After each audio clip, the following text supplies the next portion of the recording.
Everyone, in the last video I have discussed about the pollen grain.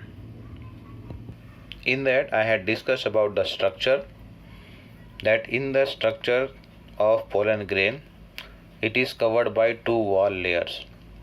The outer layer is exine, the inner layer is intine. And then later on, at the time when the pollen grain is shed from the anther, at that time it has two cells. One is the vegetative cell and one is the generative cell. This is in case of around 60% of the species of angiosperms. Whereas in the remaining species, that is you can say around 40%, the pollen grain is shed at 3-celled condition or 3-celled stage, in which what happens, the generative cell divides by mitosis and gives rise to two male gametes. So two male gametes plus one vegetative cell. So as a result, 3 cells are present in the pollen grain when it is shed from the anther. Later on we also discussed about the viability period, means how long the pollen grain is viable so that it has the ability to fertilize. In some cereals we discussed that it loses viability within 30 minutes, but in case of some members of family like Rosaceae, Leguminaceae and Solanaceae, it is viable for months.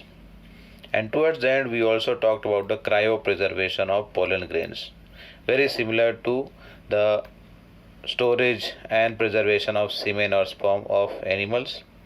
Then the seeds are stored in seed bank. Likewise over here, pollen grains can also be stored in the pollen bank. Now today's topic is the pistil, megasporangium or ovule and embryo sac. Now let us see the pistil first of all. Pistil means what? It is the gynoecium, which is also called as megasporophyll, and this is the female reproductive part of the flower. The gynoecium can be of two types. Gynoecium can be of two types. One is monocarpellary and the other one is multicarpellary. When the gynoecium is having only one pistil, single pistil or carpel, so that will be called as monocarpellary gynoecium, whereas the other one, multicarpellary gynoecium, is one in which more than one pistil is present.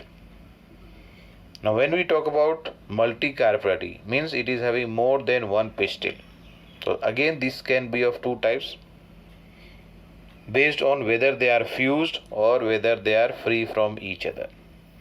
So the first one is syncarpous. In this what happens, the pistils which are present, they are fused together, एक साथ जुड़े हुए हैं. Whereas the second one is apocarpous. In this the pistils are free from each other. The pistils are free from each other. Have a look in the figure here. This one is syncarpous. That is over here. This is the syncarpous ovary, and the second one over here, which is little taller, bigger in size, this is the one which is called as apocarpous ovary. Gynoecium. In this what happens, many carpels are there and they are free from each other. अलग अलग है सब, यहाँ सब जुड़े हुए हैं, इसीलिए इसको बोल रहे syncarpous, और यहाँ अलग है, so this is called as apocarpous.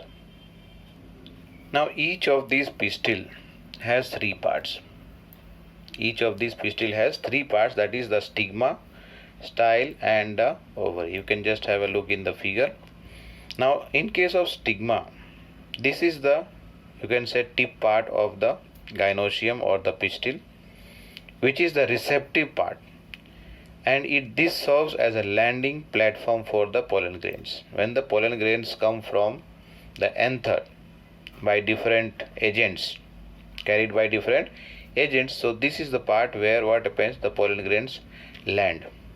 The style, second part, this is an elongated slender part which is just below the stigma, and this joins, you can say, the stigma to the ovary, and this is the pathway through which the pollen grains germinate. Its pollen tube elongates and comes down, carrying the male gamete till the ovary for the purpose of fertilization. And the lower base part, lower little broader part is there, bulging part. This is called as the ovary. Inside this ovary are present ovarian chambers or ovarian cavities, which are also called as locule. Now inside each of these locule, if it is more than one locule, means what? That each locule will have its own ovules. These ovules are called as megasporangia. That means what? These megasporangia are present in each locule of the ovary, and here connected to that is what? Who is connecting that? Placenta. That means what? The placenta will be located inside the ovarian cavity, that is the locule, and from this placenta arises the megasporangia, which are commonly called as ovules. Now the number of ovules will vary, means the number of ovule in an ovary may be one too many. अगर सिर्फ एक की बात करें, that means what? Only one seed will be present. In case of wheat, paddy and mango, only one seed is available. And in case of when we are talking many ovules present, that will be papaya, watermelon and orchids. Okay, you know about this, that many seeds are available inside papaya.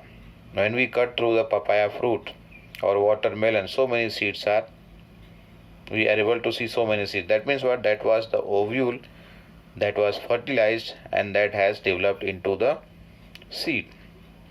Now coming to the next topic, small topic is megasporangium. Megasporangium means what? The ovule. Here I am showing two figures. In this, what is happening? You see the funicle is on the visible on the top, facing the top. Micropyle over here is facing the top. Now here the main parts that we are going to discuss. Okay, I'll show you another figure and then we'll start with the discussion. Okay, this is another figure where you can see the funicle is facing towards the lower side. Now in this, if you see, this is the structure of a typical angiosperm ovule. Now this ovule is a small structure which is attached to the placenta by means of funicle. ये नीचे funicle है, ये यहाँ से क्या हो रहा है? Placenta will be there in the wall of the inner wall of the locule, that is the chamber of the ovary, or otherwise you can say ovarian chamber या फिर ovarian cavity, as we have discussed earlier. And this funicle is joining over here, or it is attached to the ovule part over here, where at the point which is called as hilum. क्या है? The body of ovule fuses with this funicle in the region called as what? Hilum. That means the hilum is acting like a junction between both ovule and the funicle. यहाँ ovule है, यहाँ funicle, उन दोनों के बीच में junction आ गया क्या? Hilum. Now each of these ovule are having two protective layers or envelope, and these protective layers are called as integuments. Over here you can see the outer, over here outer integument and the inner integument. Now this integument is continuous except over here at the lower base here in this figure, that is called as micropyle. That means integuments encircle the other structures which are present inside. Other structure, if you see over here, mainly is the nucellus. Okay, here the spelling is wrong. What you can see the spelling over here is nucellus, nucellus. This is the right spelling. Here it is wrong, nucleus दिया हुआ है, nucleus गलत है, nucellus. All these cells are nucellus here. And one of the cell over here to that is near to the micropyle is going to develop into a embryo sac.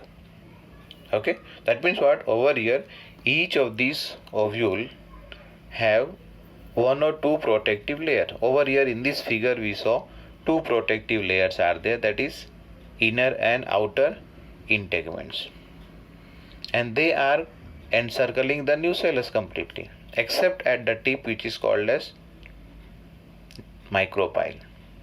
Now just opposite to this micropyle, opposite means this side here at the tip over here in this figure, that is called as chalaza.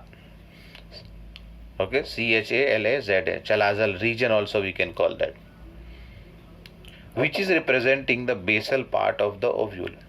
अगर इसको सीधा कर दे इस तरह से तो ये क्या हो गया? बेस पार्ट हो जाएगा. तो that's why this basal part is called as what?